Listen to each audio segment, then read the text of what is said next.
भारत और रूस के बीच रुपए में व्यापार को लेकर चल रही बातचीत विफल रही है। महीनों तक चली बातचीत के बाद भी भारत रूस को अपने खजाने में रुपए रखने पर राजी नहीं कर पाया, जिसके बाद द्विपक्षीय व्यापार को रुपए में निपटाने के प्रयासों को निलंबित कर दिए जाने की खबर है। इस मामले की सीधी जानकारी रखने वाले दो भारतीय अधिकारियों ने समाचार एजेंसी रॉयटर को ये जानकारी दी है। अधिकारियों ने कहा है कि दोनों देशों के बीच रुपए में व्यापार के प्रयास असफल रहे हैं। ये रूस से सस्ता तेल और कोयला खरीदने वाले भारतीय आयातकों के लिए एक बड़ा झटका होगा। भारत के ये आयातक इस बात का इंतजार कर रहे थे कि भारत रूस के बीच स्थायी रुपया भुगतान तंत्र स्थापित हो जाए, जिससे उनके मुद्रा रूपांतरण लागत कम हो। इस बारे में भारत में एससीओ बैठक के लिए आए रूसी विदेश मंत्री सर्गेई लावरोव ने भी बयान देकर पेश आ रही दिक्कतों के बारे में जानकारी दी है।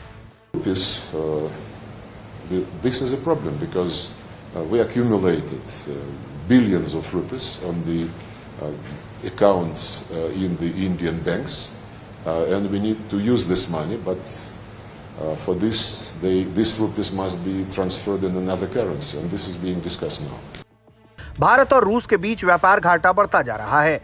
पहले भारत रूस से जितनी मात्रा में हथियारों की खरीद करता था, उतने ही मूल्य की अपनी चीजों को रूस को निर्यात करता था। लेकिन यूक्रेन पर रूसी आक्रमण के बाद से रूस से भारत का आयात 400% बढ़ गया, जबकि निर्यात लगभग 14% कम हो गया। इस व्यापार घाटे को पाटने के लिए दोनों देशों ने रुपए में व्यापार के लिए बातचीत शुरू की थी, लेकिन अब ये नाकाम हो गई। रूस का मानना है कि अगर भारत के साथ रुपए में भुगतान तंत्र को अपनाया जाए तो हर साल रूस के पास 40 अरब डॉलर से अधिक रुपया जमा हो जाएगा।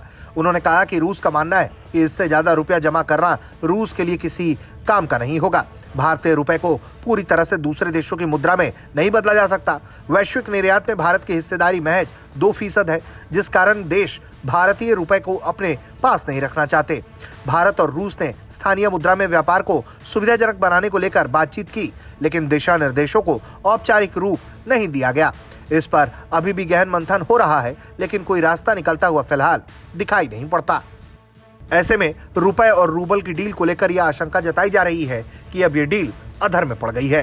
ब्यूरो रिपोर्ट, भारत तक।